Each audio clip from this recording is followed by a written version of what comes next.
नमस्कार, मैं हूं मिलिंद खांडेकर और आप देख रहे हैं न्यूज़ तक। हम बात करेंगे अमेरिकी राष्ट्रपति चुनाव की। अमेरिकी राष्ट्रपति चुनाव के लिए मतदान खत्म हुए करीब 12 घंटे से ज़्यादा हो चुके हैं और अमेरिका में जैसे ही मतदान खत्म होता है वैसे ही वोटों की गिनती शुरू हो जाती है। भारत की तरह नहीं होता कि पहले मतदान होता है, फिर 2 दिन का गैप होता है, फिर गिनती शुरू होती है। अमेरिका में तुरंत से गिनती शुरू हो जाती है। तो अब तक लोग इस पर सोच रहे हैं कि ये नतीजे क्यों नहीं आए। तो मैं आपको बता दूं कि अभी तक ताज़ा स्थिति क्या है। 2 उम्मीदवार हैं, रिपब्लिकन पार्टी के डोनाल्ड ट्रंप है और डेमोक्रेट के उम्मीदवार है जो बाइडेन। राष्ट्रपति अभी ट्रंप है और वो दोबारा चुनाव लड़ रहे हैं सत्ता में लौटने के लिए। तो अब तक जो नतीजे आए हैं, कुल 538 वोट होते हैं, उसको आप सीटें कह सकते हैं, वोट कह सकते हैं, और 270 जीतना ज़रूरी होता है।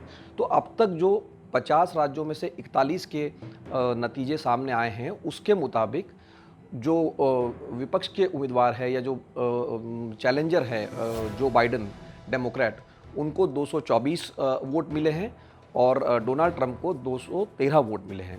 जीत के लिए 270 वोट ज़रूरी है। तो जब आप ये दोनों के आंकड़े जोड़ लेंगे तो ये 437 वोट हो जाते हैं।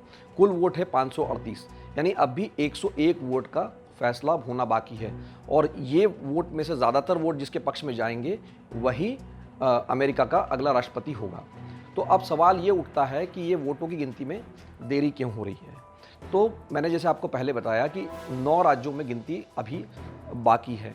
इनमें भी जो 5 राज्य हैं वो ज़्यादा महत्वपूर्ण बताए जा रहे हैं, जिसके इधर से उधर जाने वाले स्थिति में फैसला होगा कि किसके पक्ष में अमेरिका का रुझान होगा या अमेरिका का मत होगा। तो ये जो 9 राज्य हैं जिनमें नतीजे आना बाकी है, उसमें देरी का एक वजह यह है कि अमेरिका में जो मतदान होता है वो भारत की तरह ही पोस्टल बैलेट तो होता ही है कि आप मतदान जो है अपना पोस्टल बैलेट की जगह भेज सकते हैं। उसके अलावा एक और तरीका होता है कि वोटिंग के दिन से पहले भी एक नियत समय तक आप अपना वोट डाल सकते हैं। तो ऐसा माना गया है कि अमेरिका में करीब 10 करोड़ लोगों ने ऐसे वोट डाला है जिन्होंने या तो अपना मेल बॉक्स या जो पोस्टल बैलेट का इस्तेमाल किया है, या उन्होंने मतदान का दिन तो कल का था लेकिन उसके पहले भी एक ऑप्शन था, उसका इस्तेमाल किया है। तो एक बड़ी संख्या में जो वोटर है जिन्होंने पहले वोट डाला है, उनकी अभी तक गिनती शुरू नहीं हो पाई है इन राज्यों में, इसलिए देरी हो रही है। ये इसकी एक बड़ी वजह बताई जा रही है।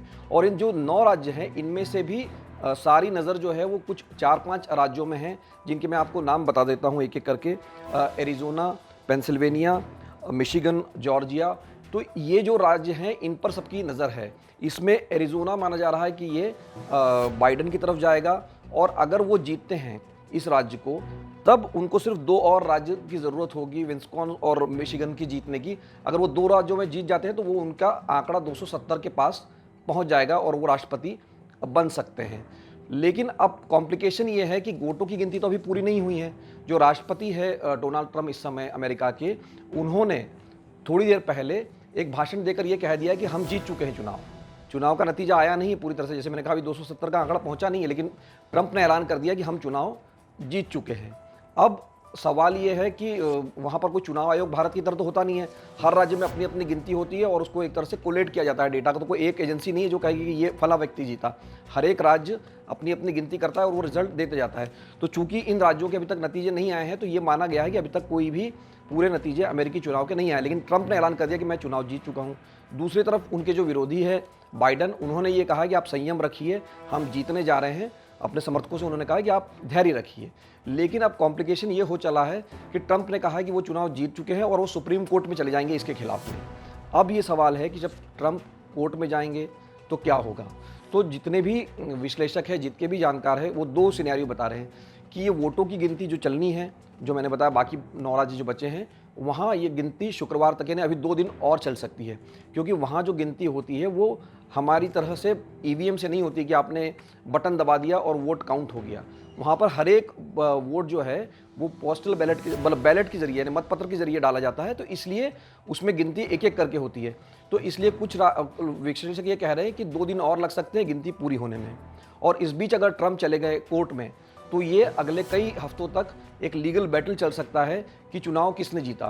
क्योंकि ट्रंप कह रहे हैं वो चुनाव जीत चुके हैं और वो पहले से भी कह रहे थे कि ये जो पोस्टल बैलेट है इसमें फ्रॉड होगा। तो अब अगर मान लीजिए ये पोस्टल बैलेट की गिनती से ट्रंप पिछड़ते हैं तो वो हमेशा ये की तरह पहले भी जो कहते रहे वो दोबारा कह सकते हैं कि मैं चुनाव इसलिए हार रहा हूँ क्योंकि वहाँ पे घोटाला हुआ है। तो बहरहाल मैंने कहा ना कि आज हो सकता है कि चुनाव का नतीजा नहीं आएगा। अगर ट्रंप ने वो नतीजा माना जीतने या हारने दोनों की सीरत में, तो या बल्कि कहें हारने की सूरत में, तब ये शुक्रवार तक नतीजे आ सकते हैं, नहीं कम से कम 2 दिन लग सकते हैं, अगले 24 से 48 घंटे लग सकते हैं। और नहीं अगर ट्रंप ने इसको माना इस नतीजे को और वो सुप्रीम कोर्ट में चले गए, तो उसका फैसला आने में, अमेरिका का राष्ट्रपति कौन होगा ये फैसला आने में कई हफ्ते लग सकते हैं।